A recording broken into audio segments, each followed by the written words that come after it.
Pour qui travaille votre premier ministre? Vous payez son salaire. Il dépense votre argent. Il contrôle vos frontières, votre droit pénal et votre armée. Il prend des décisions de vie et de mort. Et s'il avait des intérêts financiers de plusieurs millions de dollars qui vont à l'encontre des vôtres, et s'il profitait de ces informations privilégiées et de son pouvoir à vos dépens, alors il ne travaille pas pour vous, il travaille contre vous. C'est ce qu'on appelle un conflit d'intérêts. C'est pourquoi on a une loi au Canada qui oblige les politiciens à divulguer tous leurs actifs et à vendre ceux qui les placent en conflit.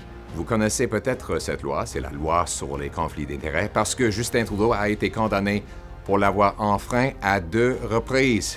Mais le conseiller économique de Justin, Mark Carney, a trouvé un échappatoire qui pourrait lui permettre d'acquérir du pouvoir tout en cachant et en détenant des millions de dollars d'intérêts contraires à vous et à notre pays. Voici comment. Les règles de la loi sur les conflits d'intérêts ne s'appliquent pas aux candidats à la direction d'un parti. Il n'est donc pas tenu de divulguer des millions de dollars qu'il détient. Si Carney remporte la direction du Parti libéral, il devient immédiatement premier ministre puisque les libéraux forment actuellement le gouvernement, mais il ne sera toujours pas tenu de divulguer ses intérêts financiers avant de plusieurs mois. Seulement 60 jours après être devenu premier ministre, M. Carney sera finalement tenu de soumettre un rapport confidentiel au commissaire à l'éthique, puis encore une autre 60 jours avant que ce soit un rapport public, pour un total de 120 jours de secret lorsqu'il serait premier ministre. Il pourrait même placer ses avoirs dans une fiducie sans droit de regard ou son fiduciaire pourrait le maintenir investi dans les mêmes choses qu'il a maintenant. Ça veut dire qu'il pourrait prendre des décisions économiques, réglementaires, de sécurité nationale et de commerce international vitales en tant que premier ministre pour 4 mois sans divulguer ses intérêts. Les élections vont avoir eu lieu d'ici là.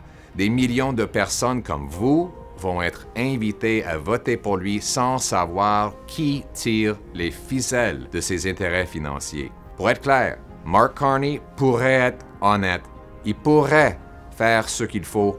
Il pourrait divulguer ses actifs maintenant, volontairement.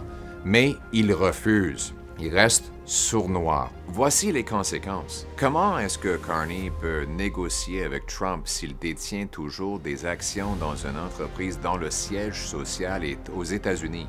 Mark Carney a déjà vendu le Canada et déplacé le siège social de Brookfield à New York 6 jours seulement après que Trump a menacé d'imposer des tarifs douaniers pour supprimer des emplois au Canada. Comment est-ce que Mark Carney peut soutenir l'énergie canadienne si ça va à l'encontre de ses intérêts financiers étrangers? Comment est-ce qu'il pourrait réglementer les institutions financières pour qu'elles cessent d'arnaquer les petites entreprises alors que ses propres corporations sont accusées de le faire? Et comment est-ce qu'il pourrait sauver les emplois alors que l'une de ces entreprises licencie actuellement 1000 travailleurs pour payer ses actionnaires? C'est pourquoi j'annonce qu'un gouvernement conservateur de gros bon sens va modifier la loi sur les conflits d'intérêts.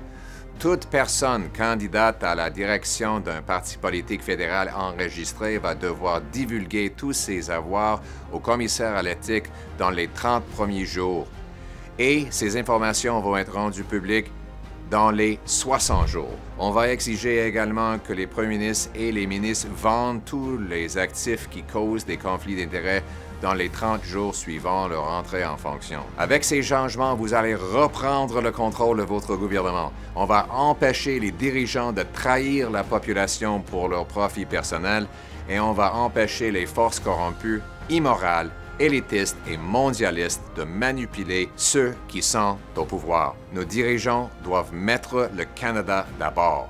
Donc, ramenons le gros bon sens chez nous.